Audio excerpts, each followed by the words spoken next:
श्री सद्गुरु महाराज की जय। श्री सद्गुरु महाराज की जय। प्रभु प्रेमियों, सद्गुरु महर्षि में ही परमहंस जी महाराज के सभी प्रवचन उनकी आवाज़ में उपलब्ध नहीं है, अतः उनके एक प्रवचन का पाठ करके हम आप लोगों को सुनाएंगे। गुरु महाराज की आवाज़ की स्मृति बनी रहे, इसके लिए आइए पहले उनके आवाज़ में उनके प्रवचन के प्रारंभिक बोल सुने, फिर महर्षि में ही सत्संग सुधा सागर से एक प्रवचन का पाठ करके सुनाया जाएगा। जय गुरु महाराज।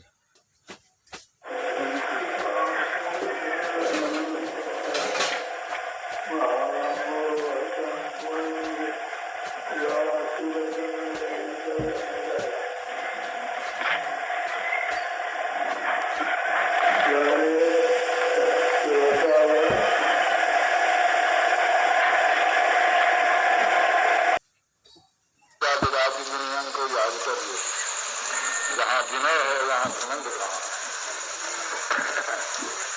तो भक्ति के बारे में जो मैं भक्ति का बारे में कहता हूँ और समझ गया हूँ, वो यही है कि जिस रास्ते का भी वर्णन हुआ है उस रास्ते पर चलो। आधार आपके अंदर की ज्योति है और आपके अंदर में शब्द है, वही आधार है।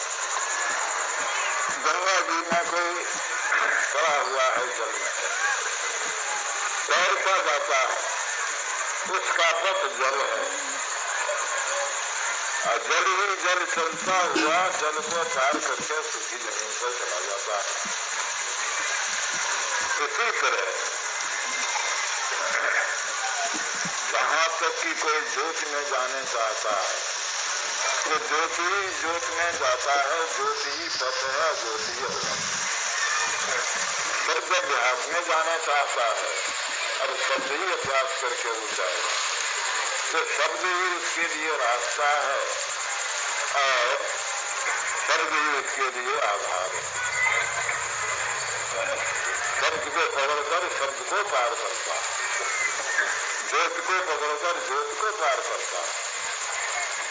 छोड़ के जाता है, आगे बढ़ते जाता है। तब जैसे पानी को हाथ से ऐसे मारा तैरने में, तो गोला पकड़े तो ज्योति को इसको जल को ऐसे पकड़ा और फिर छोड़ दिया, फिर आगे फिर जल ही को पकड़ा, फिर छोड़ दिया, फिर आगे जल ही को पकड़ा, तो जल पकड़ते हुए जलपथ को पार कर देते हैं।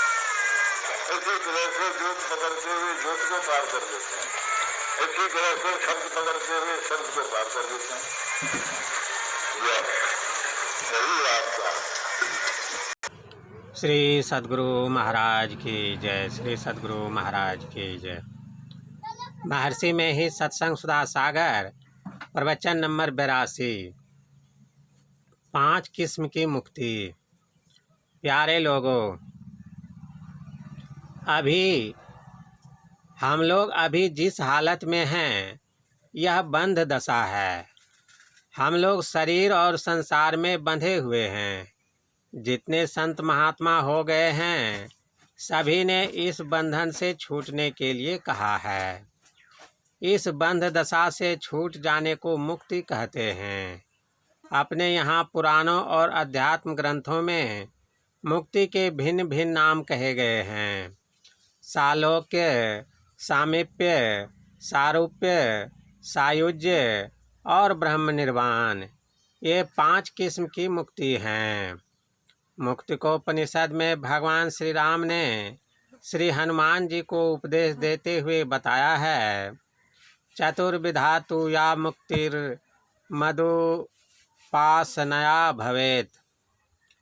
सालोक्य बराबर उपास्य देव के लोक की प्राप्ति, सामीप्य बराबर उपास्य देव की समीपता प्राप्त करनी, सारूप्य बराबर उपास्य देव के शरीर सदृश रूप प्राप्त करना, सायुज्य बराबर उपास्य देव के साथ संयुक्त होना, अर्थात उपास्य देव के शरीर से भिन्न अपना दूसरा शरीर न रखना। इन 4 प्रकार की मुक्तियों का वर्णन हुआ। ये मेरी उपासना से होती है। इन चारों प्रकार की मुक्तियों में देह का रहना कहा गया है। सायुज मुक्ति में ऐसा कि अपना स्थूल शरीर नहीं रहा, इष्ट की देह में रहा, किंतु देह सहित रहा। ब्रह्म निर्वाण में इष्ट देव का रूप रंग नहीं रहता और भक्त का भी रूप रंग नहीं रहता। वहाँ कोई लोक नहीं, स्थान और समय नहीं, देश और काल से घिरा हुआ नहीं। उस दशा को जो प्राप्त करता है वह हुआ ब्रह्म निर्वाण।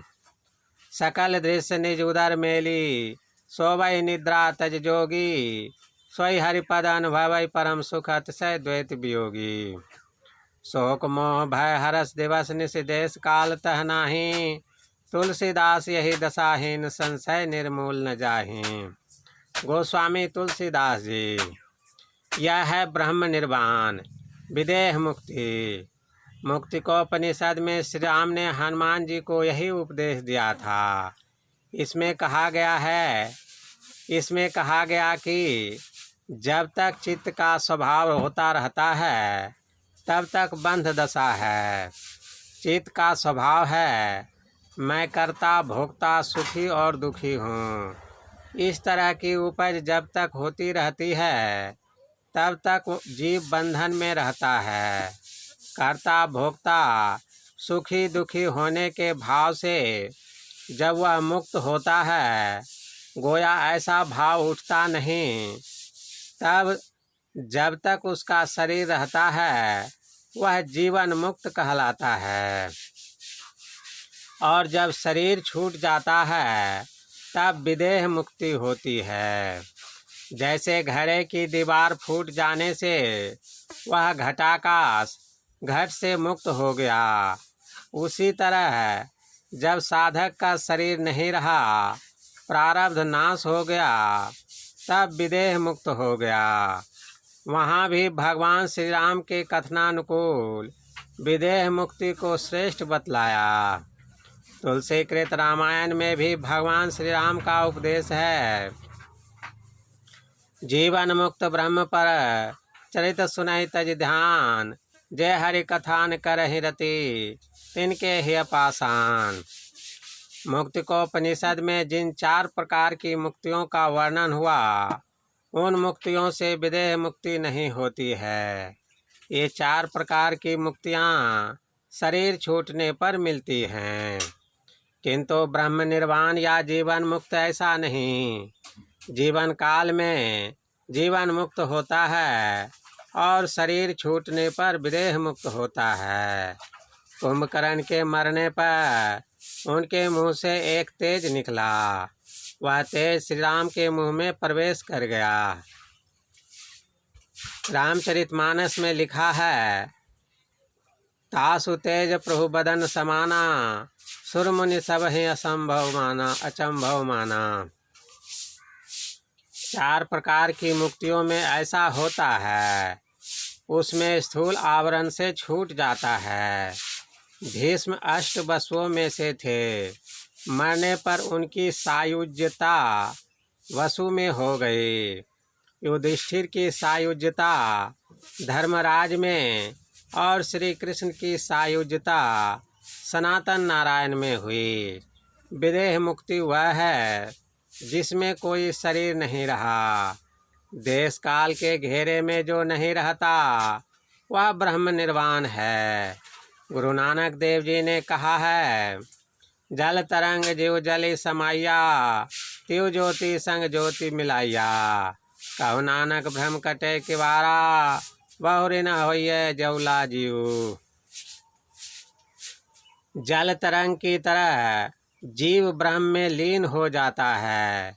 जिस मुक्ति के लिए संत लोग कहते हैं वह ब्रह्म निर्वाण है।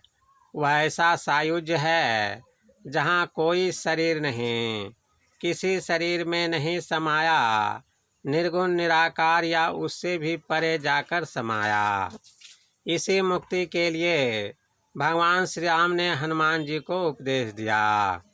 इसके लिए अध्यात्म विद्या की शिक्षा साधु संग, वासना परित्याग और प्राण स्पंदन निरोध करने के लिए भगवान श्री राम ने बतलाया। प्राणायाम के द्वारा प्राण निरोध होता है। वासना परित्याग या प्राणायाम करने से प्राण स्पंदन निरोध होता है। उपर्युक्त चारों कामों को करो।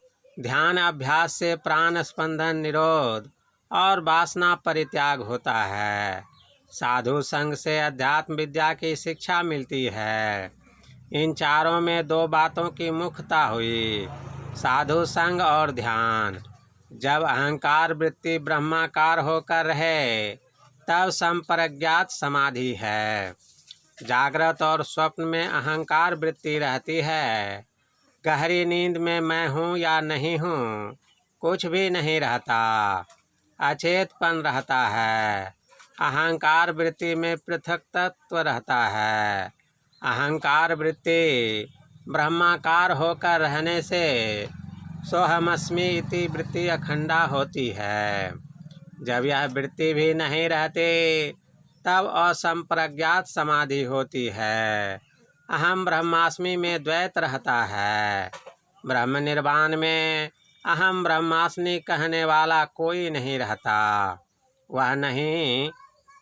वह वही रूप होकर रहता है। रामचरितमानस में यही तनकर फल विषय न भाई कहा गया है। यह चौपाई भी ब्रह्म निर्वाण की ओर संकेत करती है। इसी ब्रह्म निर्वाण के लिए भजन है और सदाचार का पालन है। ब्रह्म निर्वाण का अर्थ है ब्रह्म प्राप्ति संबंधी मोक्ष। साधक को उस ओर चलने से उसका जीवन पवित्र होता है। पवित्र जीवन से संसार में मर्यादा भी होती है। इसके द्वारा दूसरे को भी लाभ पहुंचता है। श्री सद्गुरु महाराज की जय। प्रभु प्रेमियों, यह प्रवचन संत मत सत्संग मंदिर मनिहारी कटिहार में दिनांक 1/5/1954 ईस्वी को अपराह्न कालीन सत्संग में हुआ था। श्री सद्गुरु महाराज की जय। अभी जो प्रवचन का पाठ आप लोग सुन रहे थे वह महर्षि में ही सत्संग सुधा सागर के 82वें नंबर का प्रवचन था। इस पुस्तक को आप सत्संग ध्यान स्टोर से ऑनलाइन मंगा सकते हैं। इसके लिए वीडियो के विवरण में लिंक दिया गया है। इसके साथ ही आप सत्संग ध्यान से संबंधित हर तरह की सामग्री आप सत्संग ध्यान स्टोर से ऑनलाइन मंगा सकते हैं। अगर आपको इस तरह का वीडियो पसंद है तो इस चैनल को सब्सक्राइब कर लें और अपने इष्ट मित्रों को भी बतावें, जिससे वे भी इसका लाभ ले सकें। और हमें भी कमेंट करके बतावें कि इस प्रवचन के पाठ से आपको क्या लाभ हुआ। इससे आपके सत्संग का ज्ञान बढ़ेगा और आप सत्संग की बातें जल्दी जल्दी समझ सकेंगे। श्री सद्गुरु महाराज की जय। यह बातें लोगों को जानने की इच्छा रहती है, इसलिए बताई गई।